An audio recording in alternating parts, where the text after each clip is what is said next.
Donc Maurice Joyeux, je suis jésuite depuis 40 ans. Je vis en Grèce, en mission en Grèce depuis 10 ans. Je suis dans ma 11e année et après avoir dirigé et fondé le JRS, le service jésuite des réfugiés à Athènes au moment de la grande arrivée 2015, 2016, 2017 des réfugiés, très nombreux à travers le monde qui arrivaient, surtout de Syrie, d'Afghanistan, Pakistan, Irak, Iran, etc.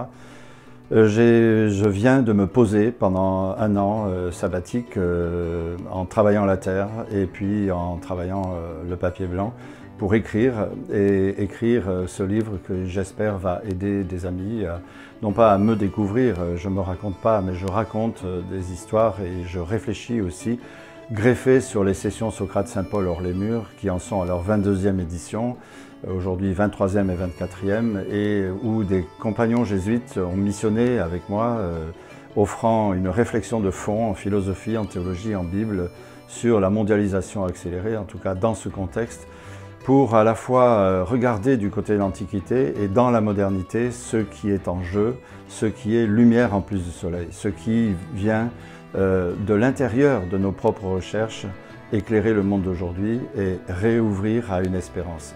Parce que parfois, ce monde est vertigineux.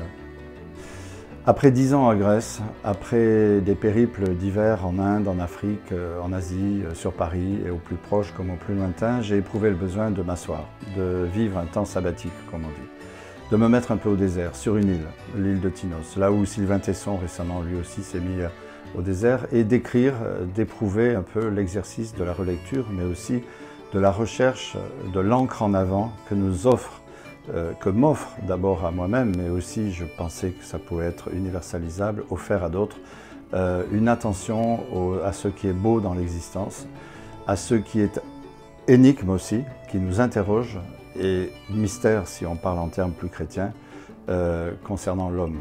Qui sommes-nous? Où allons-nous? Qu'est-ce qui nous est offert à oser? Eh bien, le passage par l'écriture pour moi était une nécessité.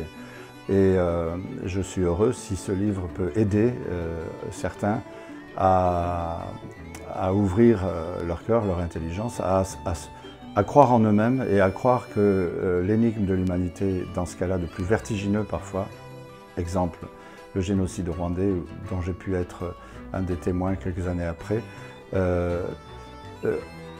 ne reste pas fermé sur lui-même, que ces événements de l'histoire qui nous touchent se réouvrent par la main et par l'intelligence de certains hommes, par ce qu'on appelle aussi le discernement.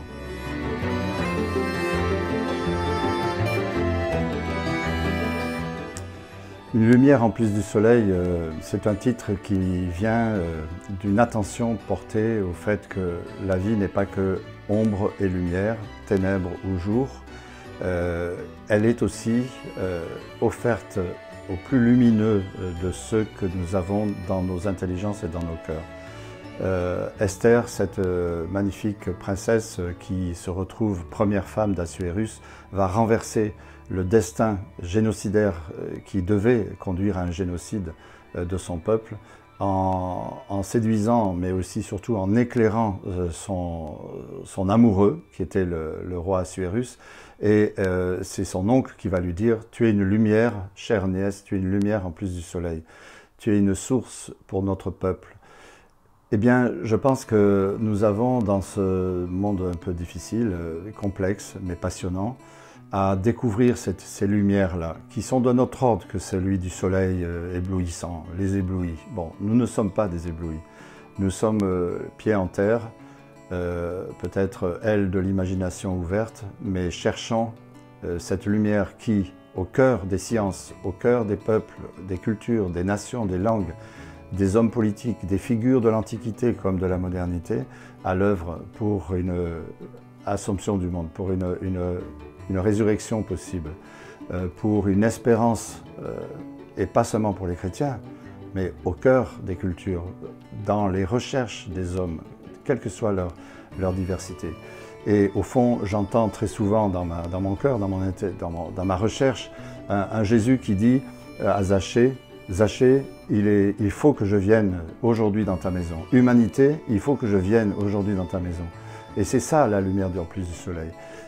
C'est la veuve qui donne tout ce qu'elle a pour vivre et que Jésus repère comme un flash à l'entrée du temple. Elle a donné tout ce qu'elle avait pour vivre. Waouh! Étonnement de Jésus. C'est la lumière qui est en plus du soleil pour Jésus lui-même, pour chacun d'entre nous, quelle que soit notre identité, notre confession, notre appartenance. Et au-delà des appartenances et des frontières, eh bien, je pense que nous pouvons nous ancrer vers ce Dieu qui vient de l'avenir, cette lumière qui vient de l'avenir, pas seulement d'un passé déjà accompli et déjà reçu, comme une sorte de destinée qui serait bouclée sur elle-même, mais au contraire comme une aventure ouvrant sur encore bien des choses à découvrir. Des choses plus grandes vous en verrez, disait Jésus à ses amis. Je pense que j'ai essayé d'être témoin, de rechercher pour moi-même, mais aussi pour bien des amis, cette vérité-là qui est libérante, allégeante de notre seul moi, replié sur lui-même.